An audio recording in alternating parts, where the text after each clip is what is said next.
माझ्या प्रिय देशवासियांनो, नमस्कार. 2026 या वर्षामधील हा पहिलाच मन की बात कार्यक्रम आहे. उद्या 26 जानेवारीला आपण सर्वजण प्रजासत्ताक दिनाचा सोहळा साजरा करणार आहोत. याच दिवशी आपली राज्यघटना अंमलात आली होती.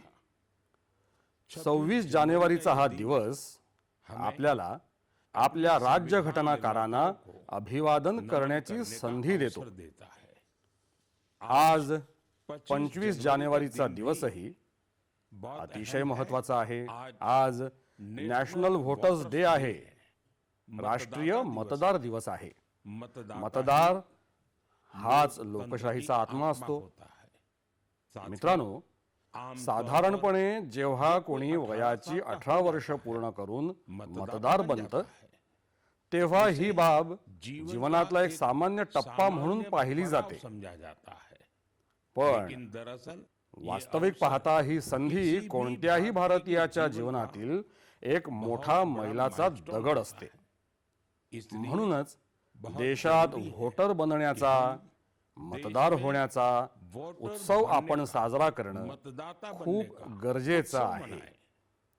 ज्याप्रमाणे आपण वाढदिवसानिमित्त शुभेच्छा देतो आणि तो साजरा करतो, अगदी तसंच जेव्हा एखादा तरुण तरुणी पहिल्यांदा मतदार बनेल, तेव्हा संपूर्ण वस्तीनं, गावानं किंवा शहरानं एकत्र येऊन त्यांचं अभिनंदन केलं पाहिजे आणि मिठाई वाटली पाहिजे.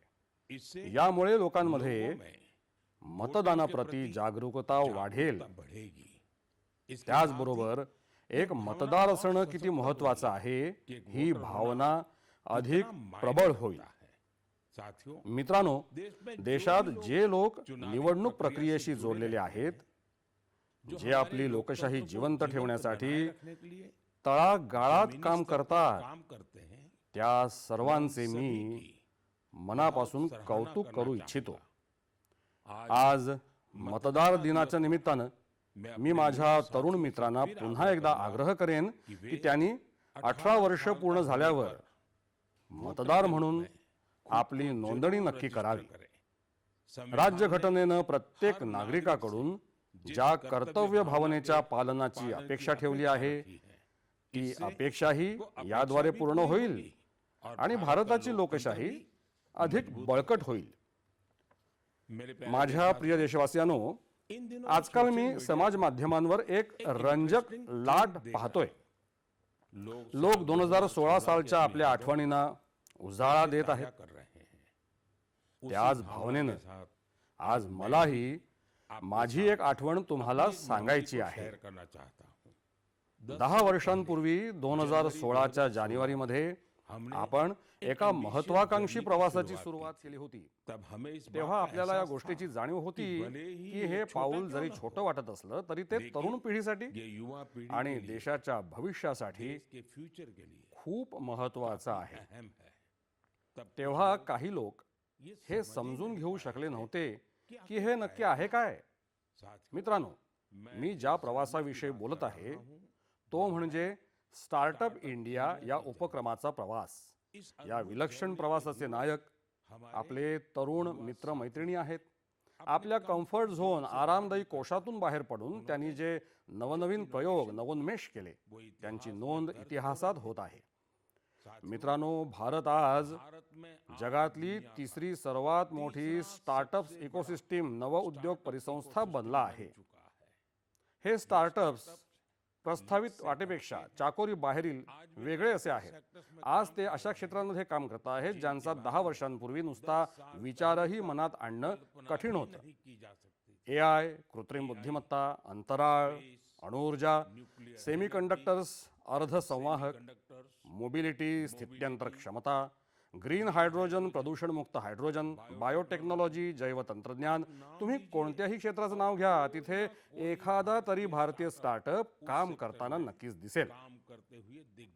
मी त्या सर्व तरुण मित्रांना नमस्कार करतो जे कोणत्या न कोणत्या स्टार्टअपशी जोडलेले आहेत किंवा स्वतःचे स्टार्टअप सुरू करू इच्छितात. मित्रांनो, आज मन की बातच्या माध्यमातून मला देशवासियांना विशेषतः उद्योग आणि स्टार्टअपशी संबंधित तरुणाईला एक विनंती करायची आहे. भारताची अर्थव्यवस्था वेगानं पुढे जात आहे. भारताकडे जगाचं लक्ष लागलं आहे. अशा वेळी आपल्या सर्वांवर एक मोठी जबाबदारी आहे. ती जबाबदारी म्हणजे क्वालिटी, गुणवत्तेवर, दर्जावर भर देणं. होतं, चालतं, चालून जाईल, हे युग आता संपलंय.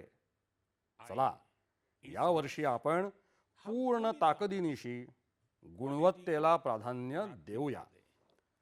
आपल्या सर्वांचा एकच मंत्र असायला हवा, क्वालिटी, क्वालिटी आणि फक्त क्वालिटी.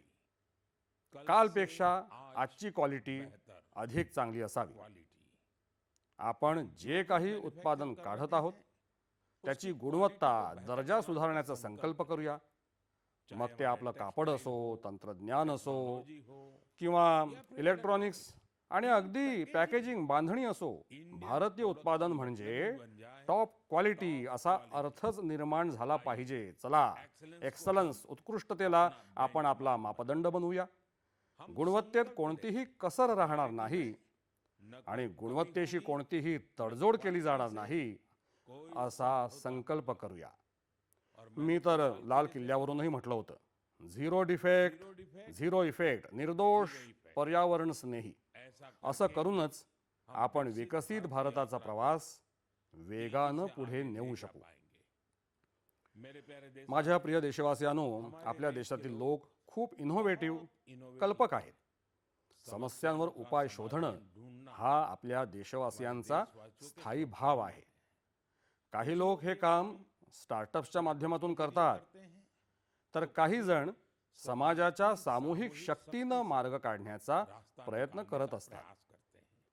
असाच एक प्रयत्न उत्तर प्रदेशातील आझमगडमध्ये समोर आला आहे. इथून वाहणाऱ्या तमसा नदीला लोकांनी नवं जीवन दिलं आहे. तमसा ही केवळ एक नदी नसून ती आपल्या सांस्कृतिक आणि आध्यात्मिक वारशाचा जिवंत प्रवाह आहे.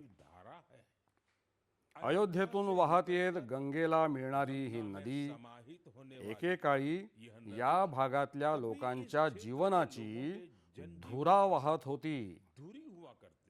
पण प्रदूषणामुळे तिच्या प्रवाहात अडथळे येऊ लागले होते.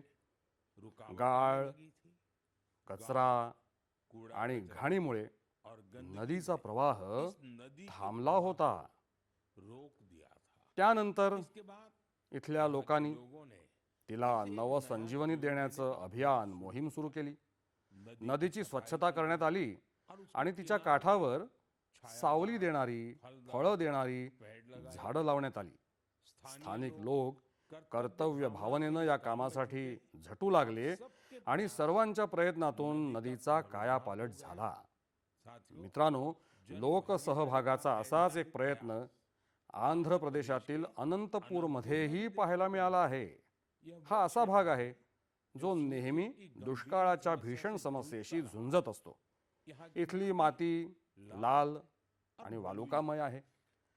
त्यामुळेच लोकांना पाणी टंचाईचा सामना करावा लागतो. इथल्या अनेक भागांमध्ये बराच काळ पाऊसच पडत नाही. अनेकदा तर लोक अनंतपूरची तुलना वाळवंटातल्या दुष्काळाशी करतात.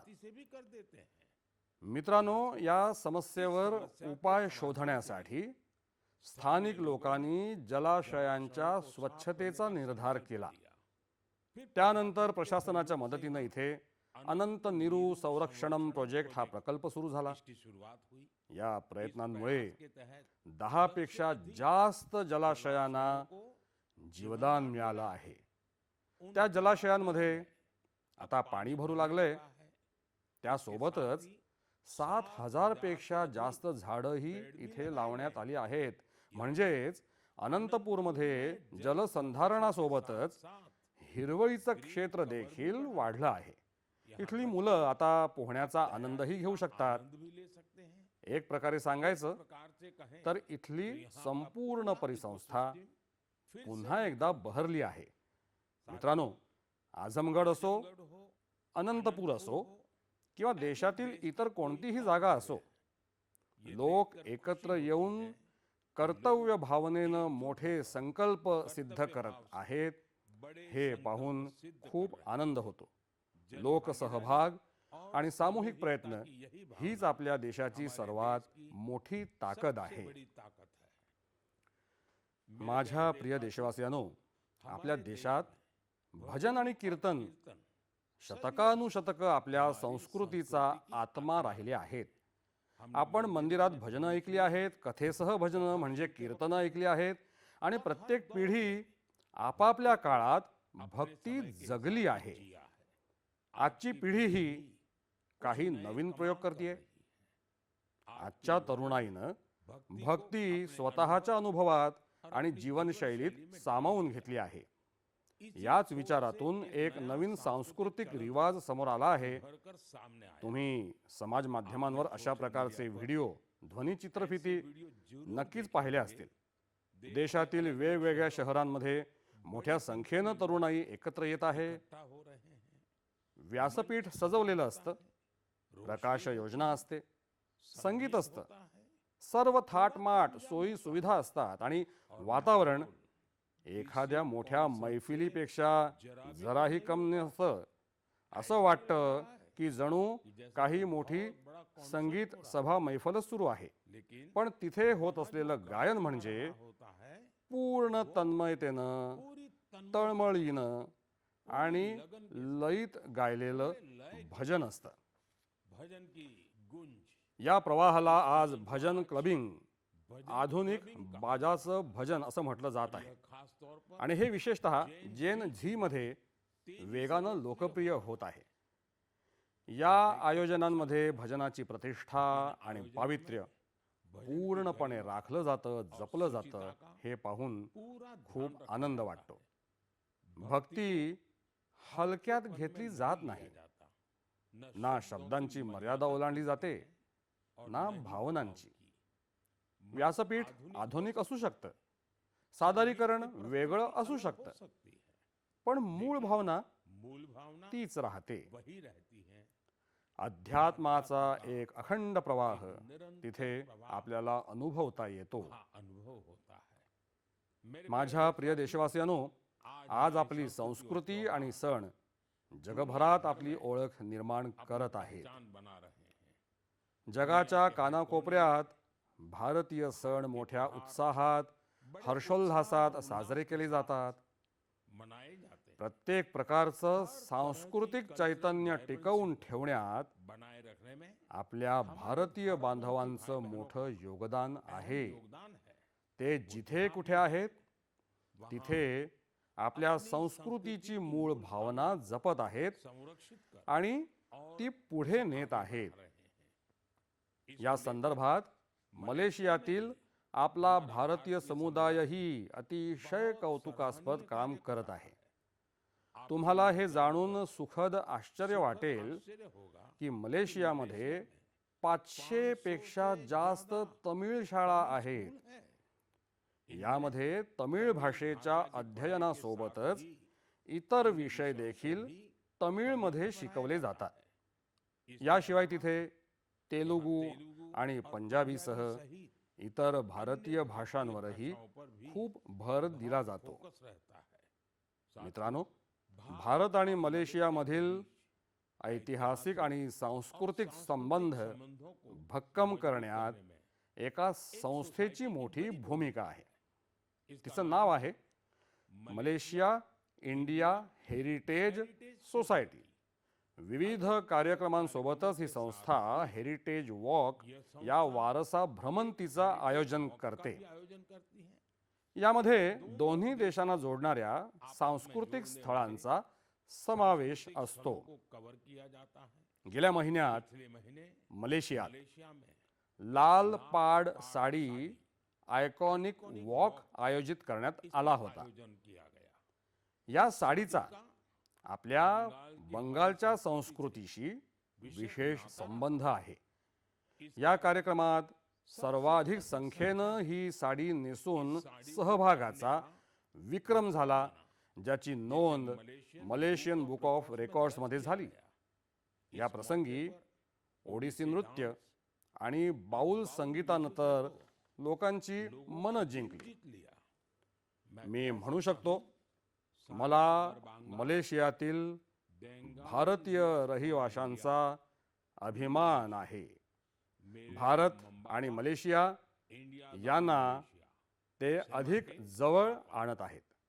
मलेशियातील आपल्या भारतीय बांधवांना माझ्या खूप खूप शुभेच्छा. माझ्या प्रिय देशवासियांनो, आपण भारताच्या कोणत्याही भागात गेलो तर तिथे आपल्याला काहीतरी विलक्षण अभूतपूर्व घडत असलेलं नक्कीच दिसतं. अनेकदा माध्यमांच्या झगमगाटात या गोष्टींना बातमी म्हणून स्थान मिळत नाही, पण तरीही या घटनांमधून आपल्या समाजाची खरी ताकद काय आहे हे समजतं. यातून आपल्या त्या मूल्य व्यवस्थेची झलकही पाहायला मिळते ज्यात एकजुटीची भावना सर्वोच्च आहे. गुजरातमध्ये बेचराजी येथील चंदनकी गावातील परंपरा स्वयंभूपणे अनोखी आहे. जर मी तुम्हाला सांगितलं की इथले लोक, विशेषतः ज्येष्ठ नागरिक, स्वतःच्या घरात जेवण बनवत नाहीत तर तुम्हाला आश्चर्य वाटेल. याचं कारण गावातील उत्तम कम्युनिटी किचन, सामुदायिक स्वयंपाकघर हे आहे. या स्वयंपाकघरामध्ये पूर्ण गावाचं जेवण एकत्र बनतं आणि लोक एकत्र बसून जेवण करतात. गेल्या 15 वर्षांपासून ही परंपरा अखंड अव्याहतपणे सुरू आहे. इतकंच नाही तर जर एखादी व्यक्ती आजारी असेल तर तिच्यासाठी टिफिन सर्व्हिसची, डब्याची सुविधाही सोय आहे. म्हणजेच होम डिलिव्हरीची, घरपोच सुविधेची पूर्ण व्यवस्था आहे. गावातील हे सामूहिक भोजन लोकांना आनंदमय करून टाकतं. हा उपक्रम केवळ लोकांना एकमेकांशी जोडत नाही तर यामुळे कौटुंबिक भावनेलाही चालना मिळते. मित्रांनो, भारताची कुटुंब व्यवस्था हा आपल्या परंपरेचा अविभाज्य भाग आहे. जगातील अनेक देशांमध्ये याकडे मोठ्या कुतूहलानं पाहिलं जातं. अनेक देशांमध्ये अशा कुटुंब व्यवस्थेबद्दल आदराची भावना आहे. काही दिवसांपूर्वीच माझे बंधू UAE, संयुक्त अरब अमिरातीचे राष्ट्रपती माननीय शेख मोहम्मद बिन झायेद अल नाहयान भारतामध्ये आले होते. त्यांनी मला सांगितलं की UAE 2026 हे वर्ष इयर ऑफ फॅमिली, कुटुंब वर्ष म्हणून साजरं करत आहे. त्यामागचा उद्देश हाच आहे की लोकांमध्ये स्नेहभाव आणि सामुदायिक भावना अधिक मजबूत व्हावी. ही खरंच एक कौतुकास्पद मोहीम आहे. मित्रांनो, जेव्हा कुटुंब आणि समाजाची ताकद एकत्र येते तेव्हा आपण मोठमोठ्या आव्हानांवर मात करू शकतो. मला अनंतनागच्या शेख गुंड गावाबद्दल माहिती मिळाली आहे. इथे अंमली पदार्थ, तंबाखू, सिगारेट आणि दारूशी संबंधित आव्हानं, समस्या खूप वाढल्या होत्या.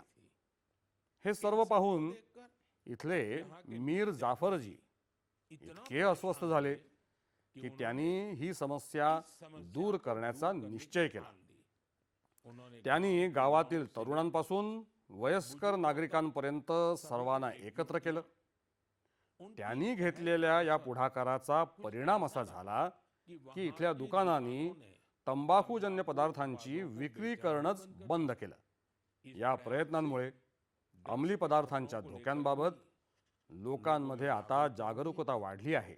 मित्रांनो, आपल्या देशात अशा अनेक संस्था आहेत ज्या अनेक वर्षांपासून निस्वार्थ भावनेनं समाजसेवेत गुंतल्या आहेत. अशी एक संस्था पश्चिम बंगालच्या पूर्व मेदिनीपूरमधील फरीदपूर इथे आहे. तिचं नाव आहे विवेकानंद लोक शिक्षण निकेतन. ही संस्था गेल्या 4 दशकांपासून मुलांची आणि वयस्कर लोकांची काळजी घेत आहे. गुरुकुल पद्धतीचं शिक्षण आणि शिक्षकांना प्रशिक्षण देण्यासोबतच ही संस्था समाज कल्याणाच्या अनेक सत्कार्यांमध्ये व्यग्र आहे. माझी इच्छा आहे की निस्वार्थ सेवेची ही भावना देशवासियांमध्ये सतत अधिक प्रबळ होत राहो. माझ्या प्रिय देशवासियांनो, मन की बात मध्ये आपण सातत्यानं स्वच्छतेचा विषय मांडत आलो आहोत. आपले तरुण आपल्या सभोवतालच्या स्वच्छतेबाबत खूप सजग आहेत हे पाहून मला खूप अभिमान वाटतो. अरुणाचल प्रदेशात झालेल्या अशाच एका अनोख्या प्रयत्नाबद्दल मला माहिती मिळाली आहे. अरुणाचल ही अशी भूमी आहे जिथे देशात सर्वात आधी सूर्याची किरणं पोहोचतात. इथे लोक जय हिंद म्हणून एकमेकांना अभिवादन करतात. इथल्या इटानगरमध्ये तरुणांचा एक समूह जास्त लक्ष देण्याची गरज असलेल्या अशा भागांच्या स्वच्छतेसाठी एकत्र आला. या तरुणांनी वेगवेगळ्या शहरांमधील सार्वजनिक ठिकाणांची साफसफाई करण्याचा वसा घेतला. त्यानंतर इटानगर, नाहरलागुन, दोईमुख, सेप्पा, पालिन आणि पासीघाट इथेही ही मोहीम राबवण्यात आली. या तरुणांनी आतापर्यंत सुमारे 11 लाख किलोग्रॅमपेक्षा जास्त कचरा साफ केला आहे. विचार करा मित्रांनो, या तरुणांनी मिळून 11 लाख किलो कचरा हटवला. मित्रांनो, आणखी एक उदाहरण आसामचं आहे. आसाममधील नागाव येथील जुन्या गल्ल्यांशी लोक भावनिकरित्या जोडलेले आहेत. इथे काही लोकांनी मिळून आपल्या गल्ल्या साफ करण्याचा संकल्प केला. हळूहळू त्यांना इतर लोक येऊन मिळाले. अशा प्रकारे एक असा चमू तयार झाला ज्यानं गल्ल्यांमधील खूप भरपूर कचरा हटवला. मित्रांनो, असाच एक प्रयत्न कर्नाटकात बंगळुरूमध्ये होत आहे. बंगळुरूमध्ये सोफा कचरा, भंगार फर्निचर ही एक मोठी समस्या बनली आहे. म्हणून काही व्यावसायिक एकत्र येऊन हा प्रश्न आपल्या पद्धतीनं सोडवत आहेत. मित्रांनो, आज अनेक शहरांमध्ये असे चमू आहेत जे लँडफिल कचरा भूमीवरील कचऱ्याच्या पुनर्नवीकरणासाठी झटत आहेत. चेन्नईमधल्या अशाच एका चमूनं खूप उत्तम काम केलं आहे. अशा उदाहरणांवरून कळतं की स्वच्छतेशी संबंधित प्रत्येक प्रयत्न किती महत्त्वाचा आहे. आपल्याला स्वच्छतेसाठी वैयक्तिकरित्या किंवा एक संघ म्हणून आपले प्रयत्न वाढवावे लागतील, तरच आपली शहरं अधिक चांगली होतील. माझ्या प्रिय देशवासियांनो, जेव्हा पर्यावरण संरक्षणाचा विषय निघतो तेव्हा अनेकदा आपल्या मनात मोठ्या योजना, मोठ्या मोहिमा आणि मोठमोठ्या संघटनांचे विचार येतात. पण अनेकदा बदलाची सुरुवात अतिशय साध्या पद्धतीनं होते. एका व्यक्तीपासून, एका भागातून, एका पावलातून आणि सातत्यानं केलेल्या छोट्या छोट्या प्रयत्नांमधूनही मोठे बदल घडून येतात. पश्चिम बंगालच्या कुचबिहारमधील रहिवासी बेनॉय दास जी यांचा प्रयत्न हे याचंच एक उदाहरण आहे. गेल्या अनेक वर्षांपासून त्यांनी आपला जिल्हा हिरवागार करण्याचं काम एकट्यानं केलं आहे. बेनॉय दासजींनी हजारो झाडं लावली आहेत. अनेकदा रोप खरेदी करण्यापासून ती लावण्यापर्यंत आणि संगोपनापर्यंतचा सर्व खर्च त्यांनी स्वतः उचलला आहे. जिथे गरज पडली तिथे स्थानिक लोक, विद्यार्थी आणि नगर परिषदांसोबत मिळून काम केलं. त्यांच्या प्रयत्नांमुळे रस्त्यांच्या कडेला हिरवळ आणखी वाढली आहे. मित्रांनो, मध्य प्रदेशात पन्ना जिल्ह्यातील जगदीश प्रसाद अहिरवारजी यांचा प्रयत्नही खूप कौतुकास्पद आहे. ते जंगलामध्ये बीट गार्ड परिसर रक्षक म्हणून सेवा बजावतात. एकदा गस्ती दरम्यान त्यांना जाणवलं की जंगलात असलेल्या अनेक औषधी वनस्पतींची माहिती कुठेही व्यवस्थितपणे पद्धतशीरपणे नोंदवलेली नाही. जगदीशजींना ही माहिती पुढच्या पिढीपर्यंत पोहोचवायची होती. म्हणून त्यांनी औषधी वनस्पतींची ओळख पटवणं आणि त्यांची नोंद करणं सुरू केलं. त्यांनी 125 पेक्षा जास्त औषधी वनस्पतींची ओळख पटवली. प्रत्येक वनस्पतीचं छायाचित्र, नाव, उपयोग आणि आढळण्याचं ठिकाण याची माहिती गोळा केली. त्यांनी गोळा केलेली माहिती वन विभागानं संकलित केली आणि पुस्तक रूपानं प्रकाशितही केली. या पुस्तकातली माहिती आता संशोधक, विद्यार्थी आणि वन अधिकाऱ्यांच्या खूप कामाला येत आहे. मित्रांनो, पर्यावरण संरक्षणाची हीच भावना आज मोठ्या स्तरावरही दिसून येत आहे. याच विचारानं देशभर एक पेड़ माँ के नाम अर्थात एक झाड आईच्या नावानं ही मोहीम राबवली जात आहे. या मोहिमेशी आज कोट्यवधी लोक जोडले गेले आहेत. आतापर्यंत देशात 200 कोटींपेक्षा जास्त झाडं लावली गेली आहेत. यावरून हे स्पष्ट होतं की पर्यावरण संरक्षणाबाबत आता लोक अधिक जागरूक आहेत आणि कोणत्या न कोणत्या स्वरूपात आपलं योगदान देऊ इच्छितात. माझ्या प्रिय देशवासियांनो, मी तुमचं आणखी एका गोष्टीसाठी खूप कौतुक करू इच्छितो. ती गोष्ट म्हणजे मिलेट्स, म्हणजेच श्री अन्न. श्री अन्नाबद्दल देशातल्या लोकांचं आकर्षण सतत वाढतंय हे पाहून मला आनंद होतो. तसं तर आपण 2023 हे मिलेट इयर, भरडधान्य वर्ष म्हणून घोषित केलं होतं. पण आज 3 वर्षानंतरही याबद्दल देश आणि जगात जो उत्साह आणि बांधिलकी आहे ती खूप उत्साहवर्धक आहे. मित्रांनो, तामिळनाडूच्या कल्लकुरुची जिल्ह्यातील महिला शेतकऱ्यांचा एक गट प्रेरणास्थान बनला आहे.